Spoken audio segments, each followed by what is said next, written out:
Queens in summer doesn't gently arrive. It kicks the door in, sits on your chest, and dares you to complain. The air gets thick like it's trying to become a solid. The walls sweat. Your clothes cling like they've developed attachment issues. And in the bunker living room, where peace is already a delicate, endangered species, a broken air conditioner turns the entire household into a live experiment in how fast a family can go from normal day to full-scale emotional Olympics. Archie comes home worn out, steamed up, and ready to announce his suffering as if he's filing it with the United Nations. He's tired, he's hot, and he's convinced the universe specifically chose him to experience discomfort as a form of character development. Edith tries to be helpful, which is her default setting. She suggests a practical solution. Maybe Irene Lorenzo, the new neighbor, can take a look at the air conditioner because Irene is good with her hands. Edith says it with genuine optimism, the way you'd say, maybe we can fix this. Archie hears it the way he hears everything, as a personal attack on his authority, his peace, and his right to be grumpy without competition. Because Irene isn't the only Lorenzo in the picture. There's also Frank, and Frank sings. Frank sings the way some people breathe casually, frequently, and without asking permission. Frank's singing drifts through the neighborhood, and Archie reacts like the sound is physically poking him in the ears. Archie doesn't just dislike the singing. He treats it like a criminal act. He describes it as if every alley cat in the borough is filing a complaint. And Edith, in the calmest way possible, points out the obvious. Archie is mad because Edith is spending time next door. Edith is making friends. Edith is enjoying herself. And Archie is jealous, but Archie would rather wrestle a refrigerator than admit jealousy. So Archie does what he always does when he feels vulnerable. He turns it into a demand. Edith says, essentially, "You miss me." Archie responds essentially, "I miss dinner." It's his love language, hunger plus attitude. Edith recognizes it for what it is, Archie trying to say something soft without actually saying something soft. She calls it a love letter, and in that house, that's basically a romance novel. But Archie has his own surprise, and it's the kind of surprise only Archie would consider romantic. He has borrowed a loud noisemaker from a friend, something designed for ball games, so the next time Frank sings, Archie can deliver instant sonic revenge without having to yell across the alley. Archie is proud of this device, the way a kid is proud of a new toy, except the toy is basically noise with purpose. Edith, being Edith, tries to steer the energy into something productive, like dinner. And then, because Edith cannot resist turning tension into community, she and Irene set up what they believe will be a brilliant plan, a friendly neighbor dinner with Frank cooking. Edith is thrilled. Irene is confident. Frank arrives like a walking ray of sunshine, joking and charming and acting like the heat wave is just part of the day's adventure. Frank is also cooking French cuisine, which in Archie's world is immediately suspicious because it's food that requires imagination. Frank is making elegant vegetables, counting in Italian while cooking in French, telling jokes about revolving doors, tossing out puns the way some people toss out salt. Frank's humor is so constant that even he admits some of it is bad, but he keeps going because Frank is a performer and the world is his stage. The first course is soup, not just soup vichyssoise, cold soup, served cold on purpose. To Archie, this is not food, this is a trick. Irene takes one look at it and instinctively wants to heat it up because her body is following the ancient rule of soup. Soup is hot. Frank stops her immediately and delivers a sentence that sounds poetic and also slightly unhinged if you've never heard it before. If you warm it up, it weeps. The soup weeps. That's the kind of statement that makes a normal person curious and makes Archie assume the entire meal is part of a conspiracy. Edith worries because Archie has never had cold soup before, at least not intentionally. Frank assures her Archie will love it, which is the kind of optimism you only have if you've never been personally yelled at by Archie while holding a spoon. Frank keeps cooking and narrating like a cheerful chef host, showing Irene his vegetables, encouraging questions, and telling jokes about a dentist marrying a manicurist and how they fought tooth and nail. Irene laughs politely because she's nice. Edith laughs because she loves that people are laughing. Mike and Gloria are in that special position of married couple observers who can sense a disaster coming but also know it's too late to exit the building. Archie, meanwhile, is entering the social situation the way a man enters a dentist's office, suspicious, tense, and already convinced he's being harmed. He sits there watching Frank's charm like it's a suspicious substance.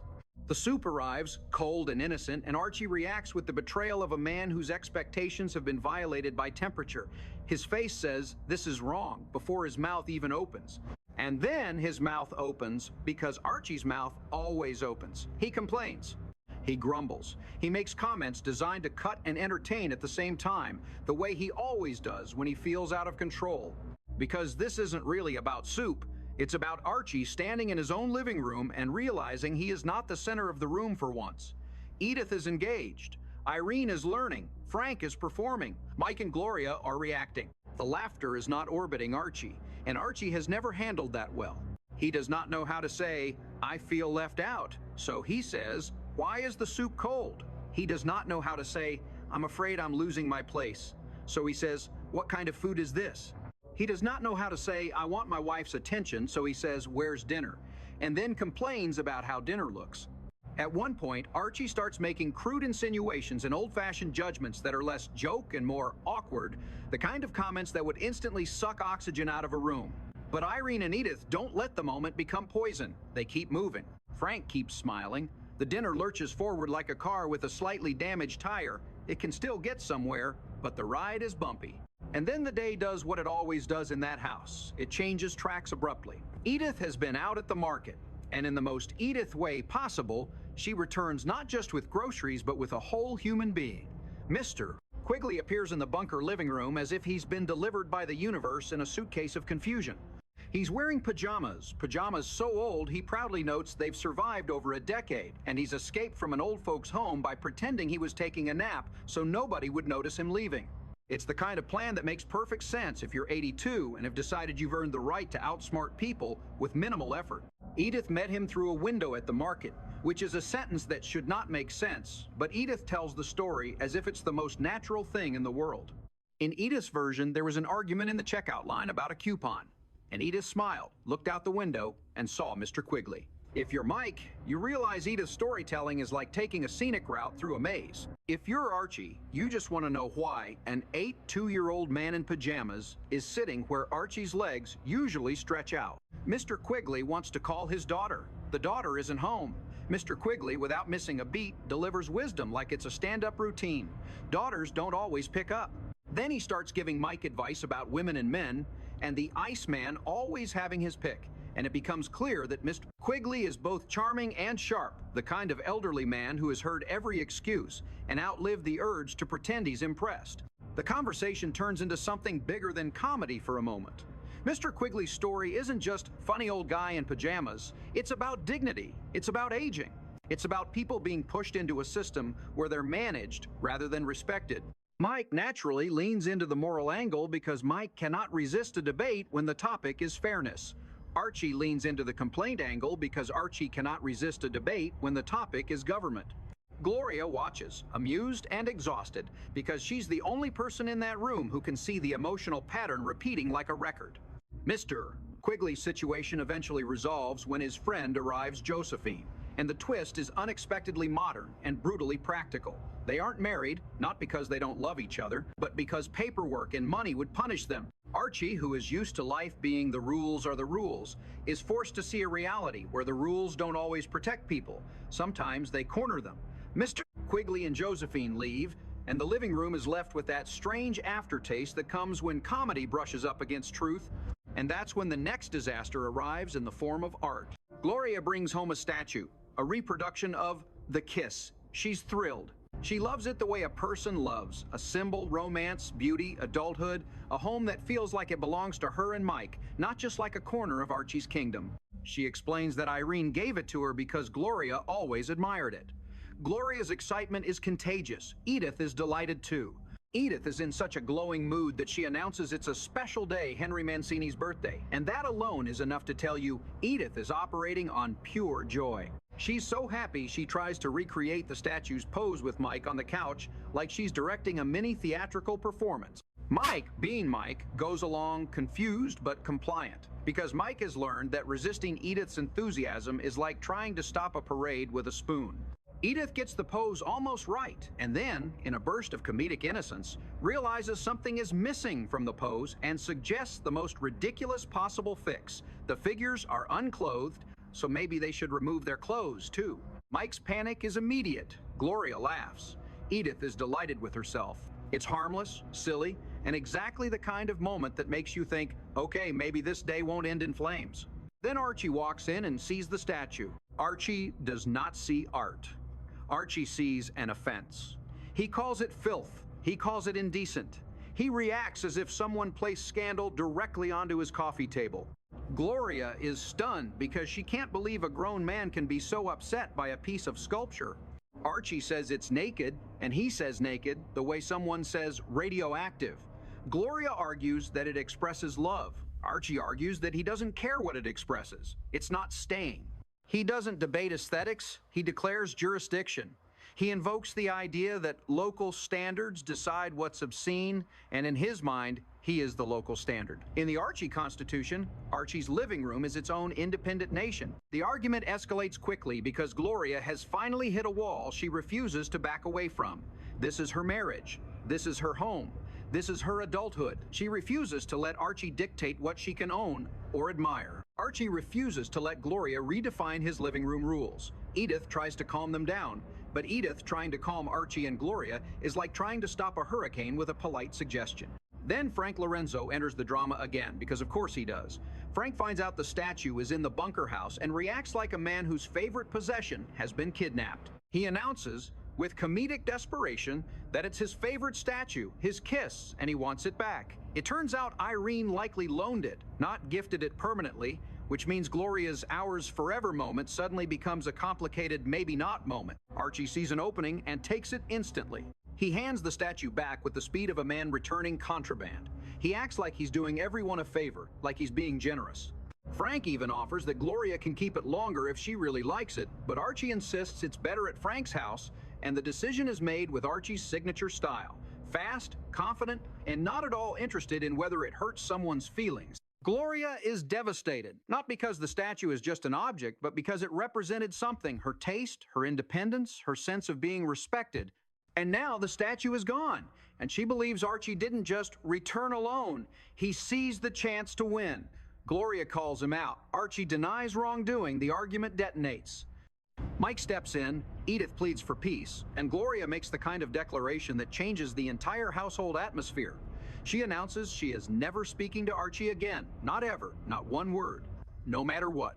Archie responds like a man who believes he can outlast silence through sheer stubbornness. He insists she isn't hurting him. He tries to provoke her. And then we get the purest form of family comedy. Dinner becomes a battlefield over ketchup. Archie asks for ketchup. Gloria, true to her word, says nothing and does nothing. Archie asks again, louder, still nothing. Archie tries commanding it like he's calling troops. Gloria doesn't move. Edith's face becomes the face of a woman trapped between two immovable objects. A father who cannot bend and a daughter who has finally decided she will not bend anymore. Mike watches, half amused and half horrified, because he knows the silent treatment can outlast wars in that house. Archie tries to weaponize guilt by pointing out Edith's misery.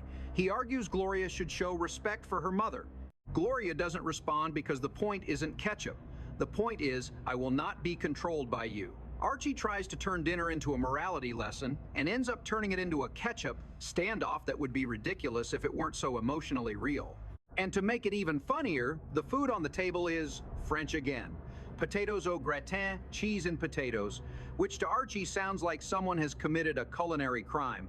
Archie complains about cheese being spilled into the potatoes as if cheese has wandered in accidentally and needs to be escorted out. In Archie's mind, food should be straightforward. Potatoes should taste like potatoes, soup should be hot, and art should keep its clothes on. Every time the world breaks those rules, Archie experiences it as a personal insult. The brilliance of the whole situation is that the household is arguing about objects and temperature and ketchup, but the real argument is about love and control and dignity. Archie's fear is that he's losing his place. Gloria's anger is that she won't stay small forever. Edith's pain is that she wants harmony, but lives with two people who treat harmony like a suspicious concept.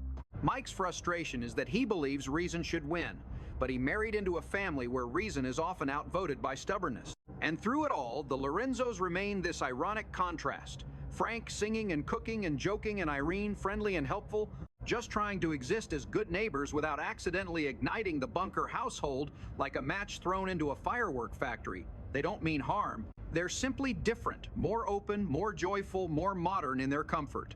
And for Archie, Different feels like danger. By the time the day winds down, the air conditioner is still broken, the heat is still oppressive, and the emotional temperature in the house is still high. The statue is gone. The silent treatment continues. Archie keeps talking anyway because Archie cannot not talk. Gloria keeps not responding because Gloria has discovered that silence can be louder than shouting. Edith keeps trying because Edith's love doesn't quit. Mike keeps hovering between mediation and disbelief because that's Mike's permanent job description. And what you're left with is the strange, funny, painfully human truth that makes this whole story work. Sometimes, families don't need a villain from outside to create chaos. Sometimes, all you need is a heat wave, a cold soup that weeps, a statue with a scandalous lack of clothing, and one bottle of ketchup that suddenly becomes the most powerful object in Queens.